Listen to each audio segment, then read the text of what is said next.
Sahabat yang baik akan menasihati, melindungi, dan tulus mengasihi. Saya Agustinus. Selamat datang pada channel Touching Heavens, tempat kita mengenal dan belajar kebenaran firman Tuhan dalam Alkitab. Karena Alkitab membimbing hidup kepada Kristus. Mohon like dan subscribe untuk membantu channel ini bertumbuh dan firman Tuhan semakin diwartakan. Pada kesempatan hari ini kita membahas seorang tokoh di Perjanjian Baru yang karena kegagalannya kita dapat mengambil hikmah daripadanya. Tokoh ini bernama Sergius Paulus yang pada waktu itu menjabat sebagai seorang gubernur. Mari kita baca firman Tuhan pada Kisah Para Rasul bab 13 ayat 5 hingga 13 berikut ini. Setiba di Salamis, mereka memberitakan firman Allah di dalam rumah-rumah ibadat orang Yahudi. Dan Yohanes menyertai mereka sebagai pembantu mereka. Mereka mengelilingi seluruh pulau itu sampai ke Pafos. Di situ mereka bertemu dengan seorang Yahudi bernama Bar Yesus. Ia seorang tukang sihir dan nabi palsu. Ia adalah kawan gubernur pulau itu, Sergius Paulus, yang adalah orang cerdas. Gubernur itu memanggil Barnabas dan Saulus karena ia ingin mendengar firman Allah. Tetapi Elimas, demikianlah namanya dalam bahasa Yunani, tukang sihir itu menghalang-halangi mereka dan berusaha membelokkan gubernur itu dari imannya. Tetapi Saulus, juga disebut Paulus, yang penuh dengan Roh Kudus menatap dia dan berkata, "Hai anak iblis, engkau penuh dengan rupa-rupa tipu muslihat dan kejahatan. Engkau musuh segala kebenaran. Tidakkah engkau akan berhenti membelokkan jalan Tuhan yang lurus itu?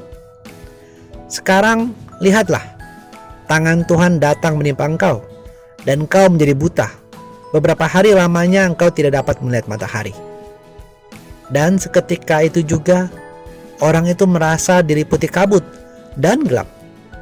Dan sambil meraba-raba ia harus mencari orang untuk menuntun dia.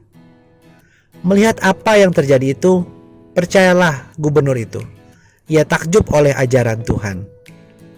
Lalu Paulus dan kawan-kawannya meninggalkan Pafos dan belayar ke Perga di Pamfilia. Tetapi Yohanes meninggalkan mereka lalu kembali ke Yerusalem. Sergius Paulus adalah seorang gubernur Siprus di bawah kekaisaran Claudius. Di dalam hatinya pasti ada kerinduan untuk mengenal Tuhan, karena ia memanggil Paulus dan Barnabas untuk mendengarkan firman Tuhan dari mereka. Namun ada tokoh kedua yang akan kita bahas juga hari ini, yaitu seorang kawan dari gubernur Sergius Paulus yang bernama Bar Yesus atau Elimas. Kawannya ini adalah seorang tukang sihir, dan Elimas ini menghalang-halangi pekerjaan Paulus dan Barnabas dan berusaha membelokkan gubernur dari imannya. Arti nama Elimas adalah bijaksana, atau arti dari nama lainnya Bar Yesus adalah anak Yosua atau anak Yesus. Namun sungguh ironis bahwa Elimas atau Bar Yesus ini malah sehari-hari seorang tukang sihir dan nabi palsu. Puji Tuhan bahwa gubernur Sergius Paulus akhirnya takjub dan bertobat melihat kuasa Allah saat Paulus dengan penuh Roh Kudus menghardik Elimas, dan seketika itu juga Elimas menjadi buta untuk beberapa hari namanya.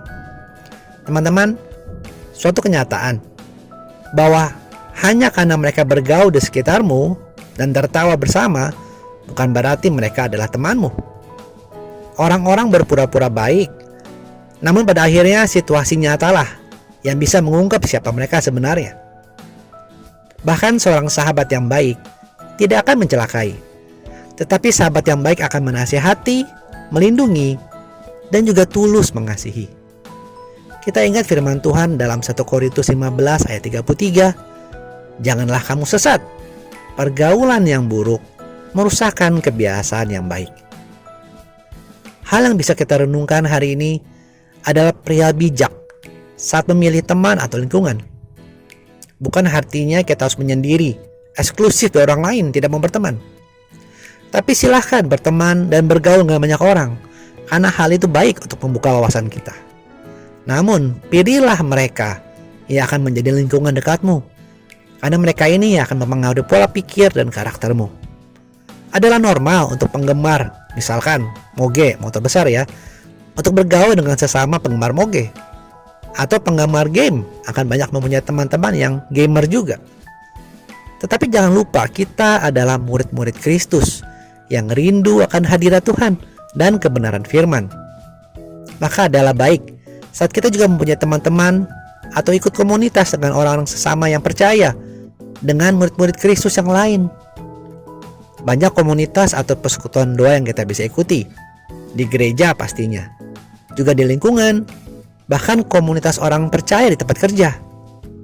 Bersama-sama kita sharing kebenaran firman, bersaksi akan kuasa dan pertolongan Tuhan. Hal ini akan sangat membantu kita berjalan hari demi hari, mengubahkan karakter kita semakin serupa dengan Kristus. Teman-teman, ingatlah, iblis senantiasa berusaha menyesatkan kita dari jalan Tuhan.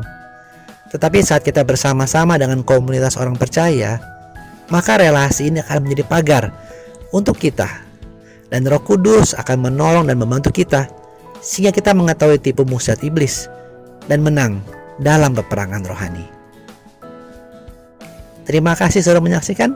Sampai bertemu pada video Kenal Alkitab Rabu depan. Kasih karunia Tuhan Yesus Kristus menyertai Anda sekalian.